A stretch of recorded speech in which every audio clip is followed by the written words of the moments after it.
Salutare!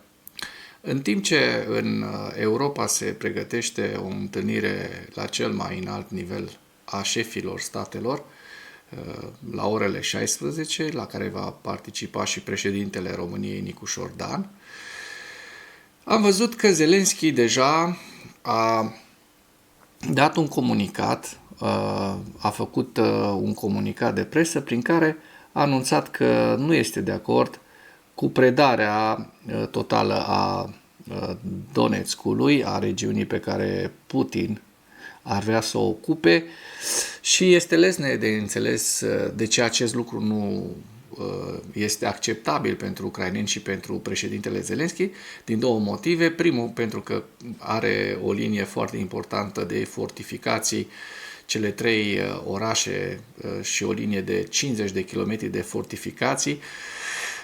Dincolo de acest lucru, ar fi o rampă de lansare pentru statul agresor, pentru statul terorist Rusia, de a ataca mai departe Ucraina. Știm că rușii nu se opresc niciodată, rușii se opresc doar în momentul în care sunt în faliment economic sau sunt bine puși la punct pe teatrul de operațiuni, adică pe front, adică au pierderi mari, așa cum s-au mai întâmplat și în alte războaie. De exemplu, în Finlanda, unde rușii au avut niște pierderi foarte mari. Dar nu intrăm acum în detalii istorice, vreau doar să vă spun că ucrainenii în ultimele zile, în ultimele 2 zile, au avut niște ofensive de succes, atât în zona Pokrovsk, în regiunea pe care rușii au penetrat-o la un moment dat, și am văzut că ucrainenii ieri au reușit să spargă acei doi clești care apăreau pe hartă, au spart frontul rusesc. Și al doilea lucru îmbucurător, faptul că în regiunea Sumă, ucrainenii se laudă cu noi avansuri, au pătruns și au eliberat niște sate ucrainene, pătrunzând până la 2,5 km în interior. Subiectele principale ale analizei noastre de astăzi sunt: Trump era obosit și iritat pe Putin după discuțiile cu acesta. Sigur că era obosit și iritat pentru că Putin i-a dat așa niște tromfi și i-a zis, da, dacă nu reușești să... El știa de fapt. Putin n-a venit acolo să negocieze pacea. Putin a venit să se afișeze cu președintele Statelor Unite ale Americii, să iasă din izolarea internațională care a fost impusă acum 3 ani jumătate.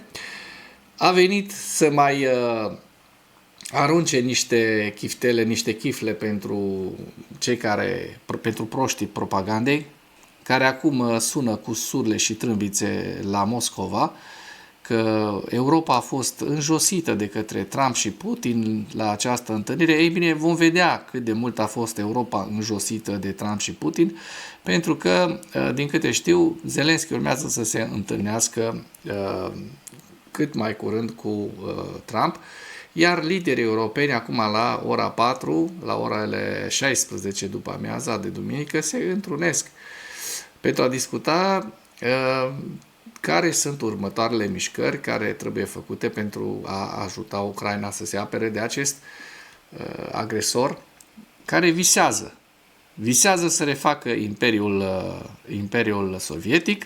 L-am văzut și pe Sergei Lavrov cu CCCP-ul, adică cu URSS-ul pe pulover alaltăieri, așa că nu avem niciun dubiu ce vor rușii.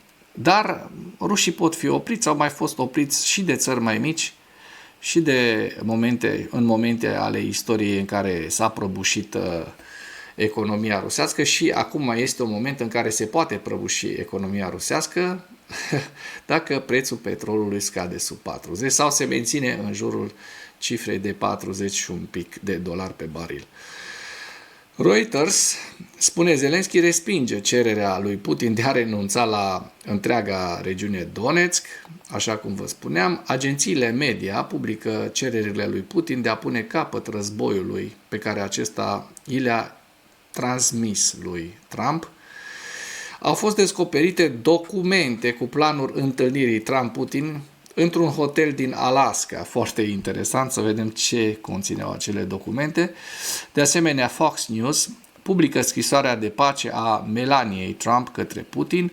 La final vă prezint hărțile Institutului pentru Studiul Războiului, cât și ale analiștilor de la Deep State. Wall Street Journal spune că Trump era obosit și iritat pe Putin după discuțiile cu acesta. Președintele Trump a părut obosit și iritat în timpul unei convorbiri telefonice cu liderii europeni după întâlnirea cu liderul rus Vladimir Putin în Alaska. Potrivit The Wall Street Journal, conversația dintre președintele american și liderii europeni a avut loc în jurul orei 3 dimineața, ora Europei Centrale. În timpul conversației, Trump a declarat că a lucrat 24 de ore în continuu. Trump părea obosit și iritat pe Putin, potrivit oficialilor implicați în conversație. De asemenea, au menționat că Trump a declarat că era dispus să ia în considerare reînnoirea amenințărilor cu sancțiuni imediate împotriva Rusiei, numai dacă discuțiile trilaterale nu reușesc să facă progrese către pace. Vom vedea. Forțele armate ucrainene au avansat între 1 și 2,5 km în direcția de nord a Slobojanski, potrivit statului major general al armatei ucrainene. Avansul unităților forțelor armate ale Ucrainei în anumite zone ale direcției Slobojanski de nord este de la 1 până la 2,5 km. Potrivit statului, în această secțiune a frontului, soldații ucraineni continuă operațiunile active menite să distrugă forțele rusești și să elibereze zonele populate. Pentru a preveni sprijinul logistic, evacuarea și întărirea unităților ocupanților ruși în anumite locații sunt menționate zone cu pagube continue prin foc asupra inamicului. Conform comentariului Ukrainska Pravda, în special, au loc acțiuni active în zonele Alexeieva și Iukanovka din regiunea Sumă. Deci, vom vedea dacă apar aceste avansuri ucrainene pe hărțile celor de la Deep State. Reuters spune că Zelensky respinge cererea lui Putin de a renunța la întreaga regiune Donetsk. Foarte lezne de știu de ce. Potrivit Reuters, președintele ucrainean a respins într-o conversație cu președintele american Donald Trump cererea liderului rus, de fapt a tiranului rus, Vladimir Putin, de a acorda Rusiei teritoriul neocupat al regiunii Donetsk în schimbul înghețării frontului în alte regiuni. Ăsta parcă e Hitler. După ce a luat o parte din regiunea aia Sudeților, din Cehoslovacia, apoi a vrut întreaga Cehoslovacie. Exact așa și ăsta. Nu o să se oprească decât dacă o să fie pus la punct. Și eu sper să fie pus la punct prin sancțiuni economice și prin ajutor militar pentru Ucraina, necondiționat, până la victoria Ucrainei asupra Rusiei și distrugerea, destrămarea acestui imperiu al răului, pentru că acest imperiu al răului în ultimele 200 de ani n-a făcut decât să se reverse odată la 5 ani, la cel puțin 5 ani se revarsă asupra vecinilor săi. Gata, suntem în secolul 21, este timpul să terminăm cu acești criminali de război, nu să-i legitimăm, să le întindem covorul roșu, să le prezentăm avioanele, tot felul de show-uri aviatice la întâlnire, precum a făcut Donald Krasnov Trump. Rușine, o mare rușine, va rămâne o mare rușine. Cred că de-aia era el iritat și obosit în discuția cu europenii, pentru că probabil i-o fi spus cineva de acolo, ori Merz, ori Macron, i-o fi spus, băi, trompetare. Acum, pe bune, chiar așa și-a bătut joc Putin de tine? Poate că este deja subiect de glume și de bășcălie și la Casa Albă acest Trump. Da, vom vedea. Potrivit sursei, în timpul unei conversații cu Zelensky, Trump a declarat că Putin s-a oferit să înghețe majoritatea liniilor frontului dacă Ucraina i-ar ceda agresorului întreaga regiune Donetsk. Zelensky a respins această cerere, a declarat sursa. Așa, surse Reuters au confirmat de asemenea că liderii europeni au fost invitați să participe la discuțiile Trump-Zelensky de luni.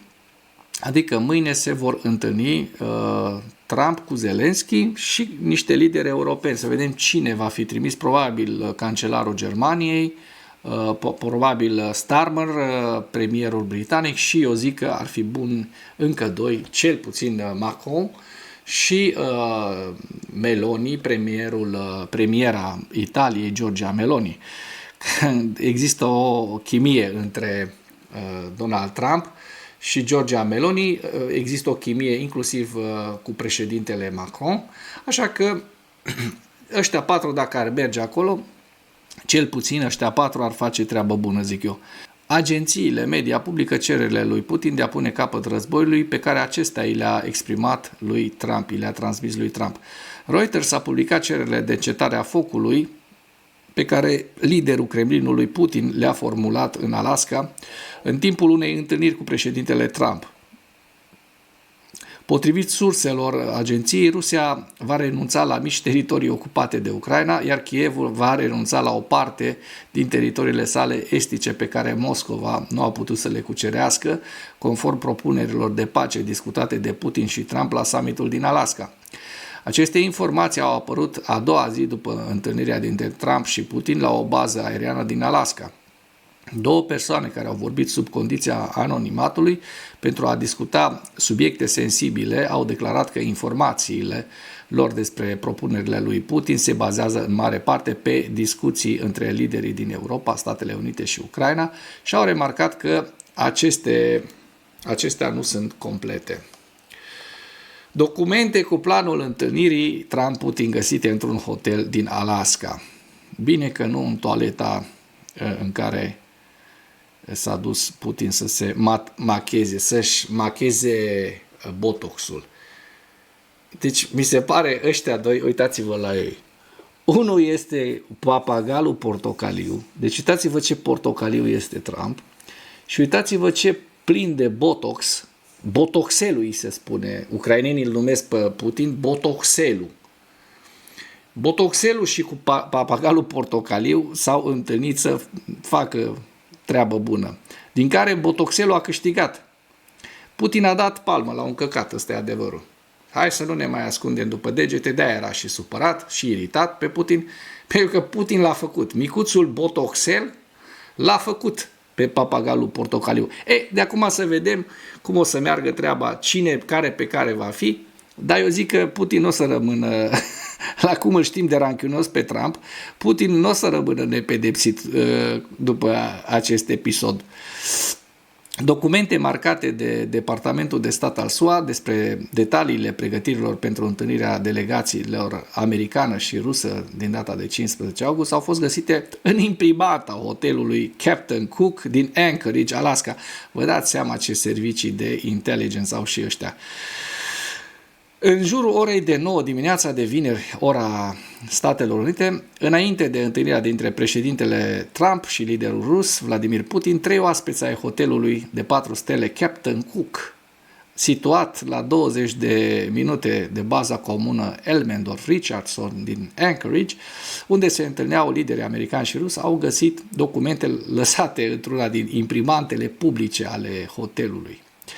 Radiodifuziunea a analizat fotografiile documentelor făcute de unul dintre invitați, al cărui nume nu a fost anunțat. Cele 8 pagini care probabil au fost pregătite de angajați ai Departamentului de Stat al SUA și uitate accidental, conțineau locațiile și orele exacte ale summitului, precum și numerele de telefon ale angajaților guvernului american. Foarte, foarte profesionist au lucrat. Autoritățile, ia uită și pe botoxel aici în panel ăsta. Frumos, bine că au și numere de telefon, acum au unde să-i sune să îi bruieze. Prima pagină a documentelor dezvăluie succesiunea întâlnirilor din data de 15 august, inclusiv numele specificate ale încăperilor, unde acestea urmau să aibă loc. De asemenea, se dezvăluia că Trump intenționa să-i ofere lui Putin un cadou ceremonial, o statuie a unui vultur pleșuv american. Da, ia uite ce mai apare aici. Domnul președinte Putin, adică Pu înseamnă în limba engleză rahat, căcat. Nu arată prea bine. Vă las link în comentarii să citiți, pentru că e foarte interesant să citiți. Dacă nu citiți de aici direct, iată, nici nu mai trebuie să vă las niciun link în comentarii. Fox News publică scrisoarea de pace a Melaniei Trump către Putin. Și, de fel, o să vă las link în comentarii, pentru că nu o trecem acum, nu dăm acum pe lacrimogene. Iată scrisoarea. Puteți să o citiți și de aici. Da? Se vede destul de bine. Dacă nu, o citiți de aici. Da, foarte drăguț din partea Melaniei că a făcut acest gest. Asta ne arată că în familia Trump ea este cea cu coaie. Trump este cu fustă, cu rochiță. Asta pentru suveraniști o dau, care ei tot au pe asta cu fusta. Și mai ales pentru fostul premier Ciolacu, care tot o ardea cu fusta în timp ce noi eram în criză. Nu mai aveau bani autoritățile române să plătească salarii și pensii și Ciolacu se ocupa de fuste, de purtatul fustelor. Trecem la ziua 1271 a războiului din Ucraina.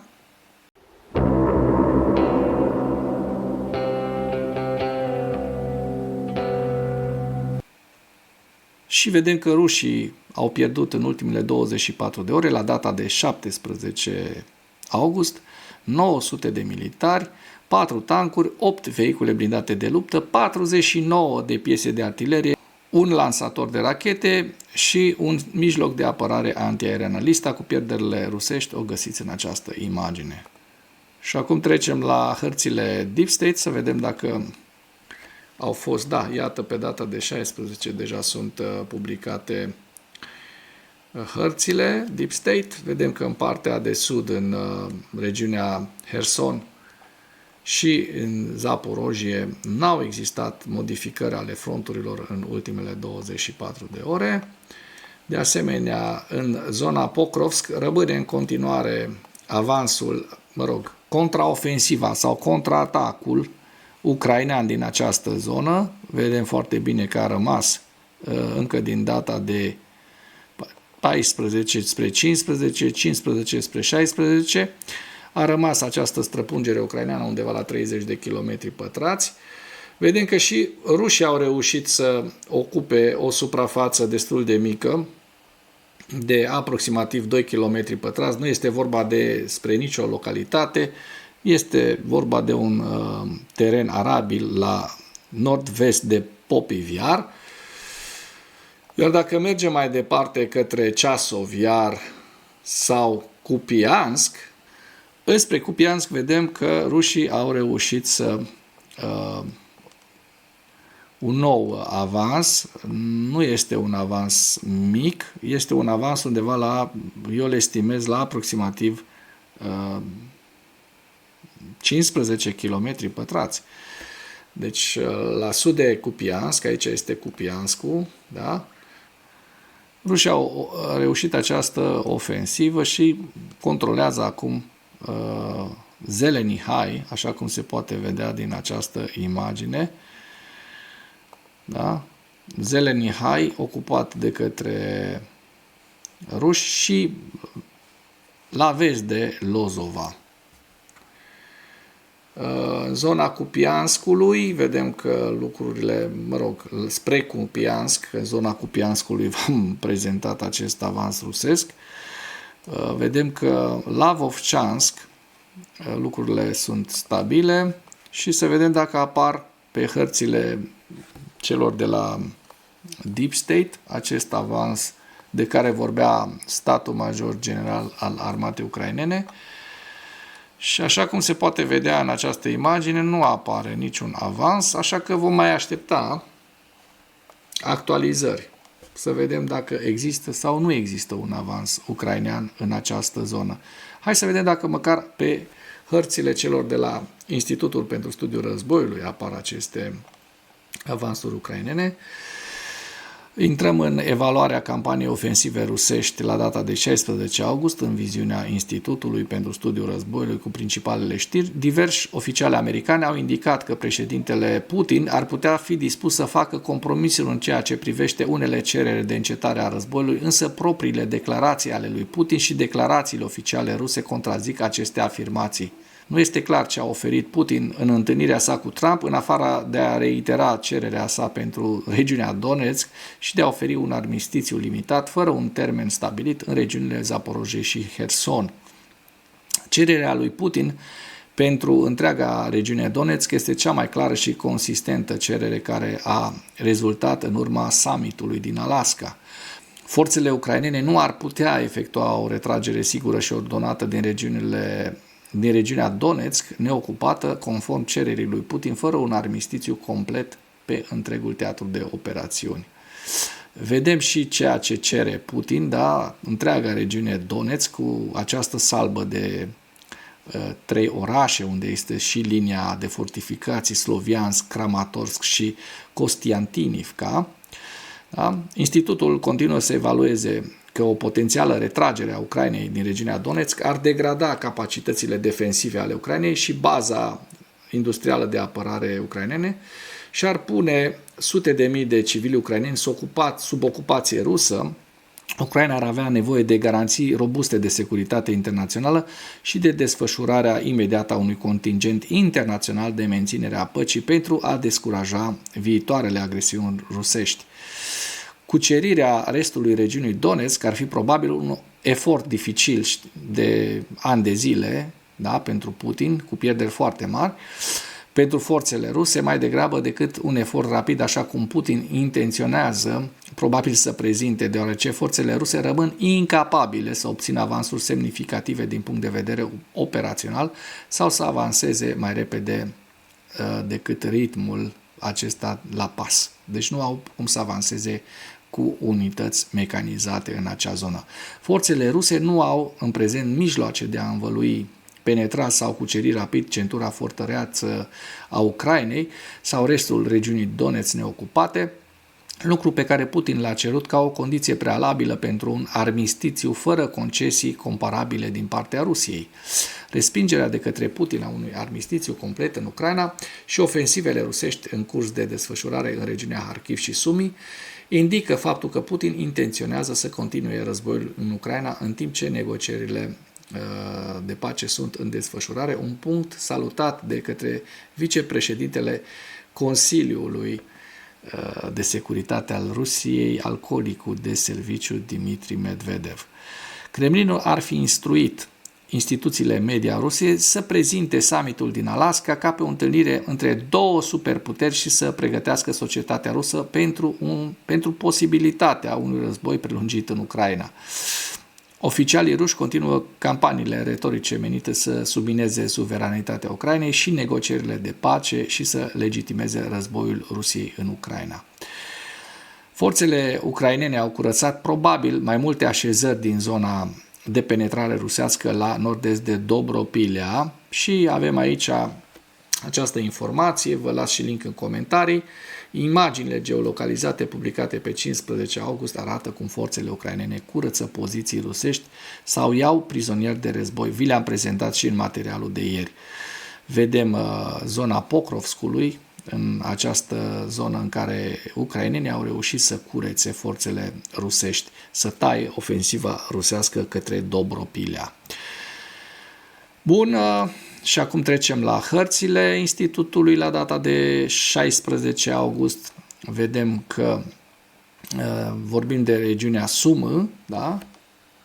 Forțele ruse au continuat operațiunile ofensive în nordul regiunii Sumă pe 16 august, dar nu au avansat. Da? Vedem în această imagine harta Harkivului, Lugansk, Donetsk, Siversk, Veliko-Mihailivka, Zaporozhye și Herson. Și cu acest ultim detaliu închei materialul nostru de astăzi cu îndemnul, dacă ați găsit informații utile în acest videoclip, să nu ezitați să-l distribuiți pentru a ajunge la cât mai multă lume. Mulțumesc mult!